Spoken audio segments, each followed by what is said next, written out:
Hello everyone! Today we're going to analyze on Kazuha's ability, Poetics of Fuubutsu. Let's not waste any time and get started. For those of you who don't know Kazuha's ability, Poetics of Fuubutsu, it boosts his party member's elemental damage bonus by 0.04% for every EM points Kazuha has when he triggers a swirl.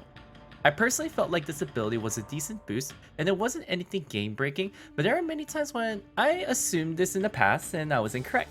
So let's take a deeper dive in the math and see if it actually is game breaking or not. So for our analysis, we'll be using an Iron Sting, as this is one of the weapons we analyzed that would be a very strong free-to-play weapon for Kazuha, with the EM boost that will also help with his passive. Kazuha will be level 80 Ascended and will be using a 4-piece Viridescent with level 8 talents. We're going to assume he's paired up with main DPS Klee with Dodoko Tails, as I already have her data from a previous video. I will mainly be focusing on Klee's charge attack, specifically Pounding Surprise on how it's affected by Fuubutsu. With that said, let's get started.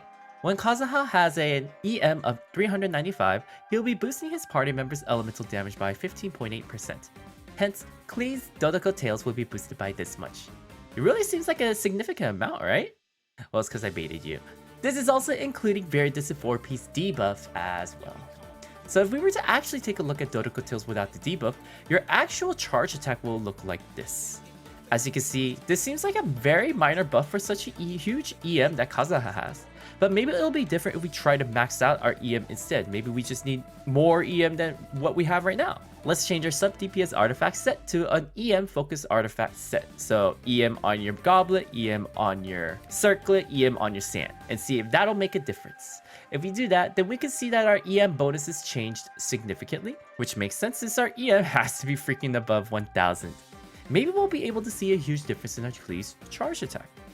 Taking a look at this, we can see that it's boosted by this much. It's definitely more significant when Kazuha had a sub DPS build, but if we also include Viridescent debuff, the damage gain we gain from Virid debuff is actually still much more significant than our EM bonus, even when our EM is over 1000. Now, why is that the case? Now, the reason why I thought this was a very negligible buff at first was because a buff is based on 0.04% of your EM. This would mean you're multiplying your EM not by 0.04, but by 0.0004, which is a pretty small number to be multiplying by. Hence, it does seem to match within my expectations of how the Poetics of Fuubutsu will perform. Even though we made a pretty impressive build of above 1000 EM for Kazuha, I don't know if it's still worth, as it reduces a huge portion of damage for your sub DPS Kazuha for a slight increase in damage for your Klee. However, it could be different because I've only been focusing on a single swirl reaction. Perhaps Kazuha's EM build might be better if we were to go into assumption we did multiple reaction and other transformative reactions for his swirls. To summarize, Poetics of Fuubutsu is a nice buff, but it's nothing you should worry about building your artifact set around, similar to Rosario's Shadow Samaritan ability. I hope this video was helpful for all of you. Give it a like if it did, and I will see you all in the next video.